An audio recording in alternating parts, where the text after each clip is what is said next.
Il y a peut-être des pratiques qui pourraient paraître contraires au progrès économique d'une nation. Je pense en particulier au pèlerinage, dont on dit qu'il représente pour certains pays sous-développés une hémorragie de devises extrêmement importante. Comment pouvez-vous concilier la nécessité religieuse du pèlerinage et le handicap économique qu'il peut constituer pour un pays?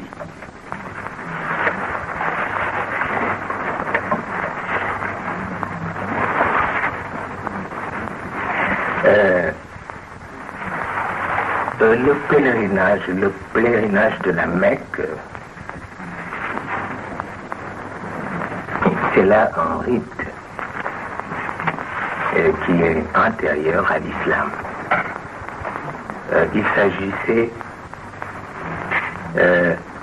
pour les Arabes de la péninsule d'en faire non seulement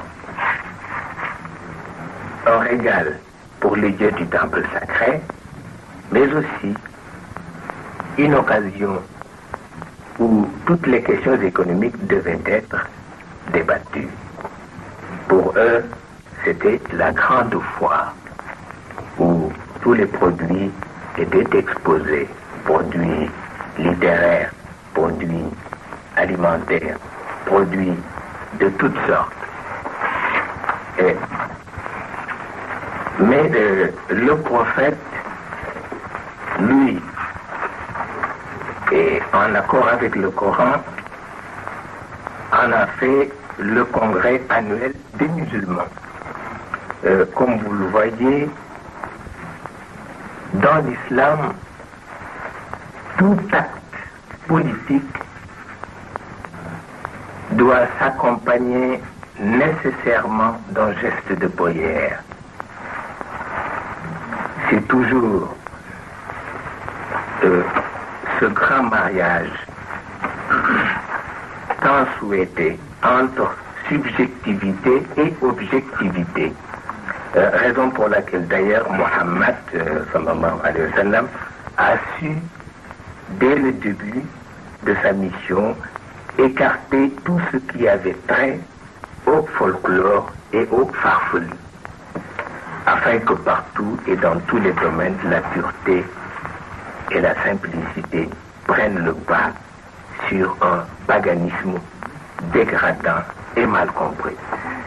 Pourquoi a-t-il accordé la priorité aux religieux, et cela au détriment de l'économique? Vous le savez, pour lui, toute économie qui ne se fonde que sur des ventes illicites, sur des pratiques non autorisées, n'est que source de désordre, dégradant et mal compris. Pourquoi a-t-il accordé la priorité aux religieux, et cela au détriment de l'économique? Vous le savez, pour lui, toute économie qui ne se fonde que sur des ventes illicites, sur des pratiques non autorisées, n'est que source de désordre. Pour lui, l'objectif principal était la réalisation de l'unité des musulmans. Un jour viendra où les marchés seront régis par la loi de la fraternité, d'où l'un des aspects de sa société modèle. Malheureusement, à notre époque, le pèlerinage de la Mecque perd sa signification politique et devient de plus en plus un rendez-vous où le folklore rivalise de ténacité avec le farfelu. Mais il y a un principe à sauvegarder, celui de l'attachement des musulmans aux recommandations de leur prophète. En ce qui concerne les conditions, tout le monde le sait, je crois que les musulmans les connaissent mieux que quiconque. Avoir la liberté et l'énergie qu'il faut pour s'y rendre, être plus aisé que les autres, jouir des dispositions d'esprit qui permettent aux pèlerins d'être l'hôte marquant du temple et de ses environnants, etc., etc. Je me souviens d'une chose quand El Hadji Santissène de Rufisque, qui devait se rendre à la Mecque, est venu en parler à mon père, Serigne Ababakar lui disait: Avez-vous un toit pour abriter votre famille? Et ça, c'est très important. Avez-vous un toit pour abriter votre famille? Avez-vous payé vos dettes? Désavez-vous en n'en plus finir?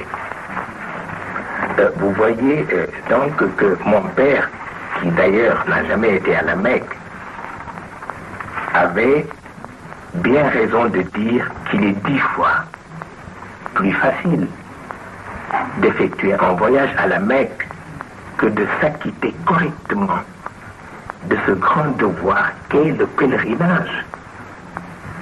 Quant aux devises, on a parlé de devises. Et quant aux devises, c'est là une affaire de gouvernement.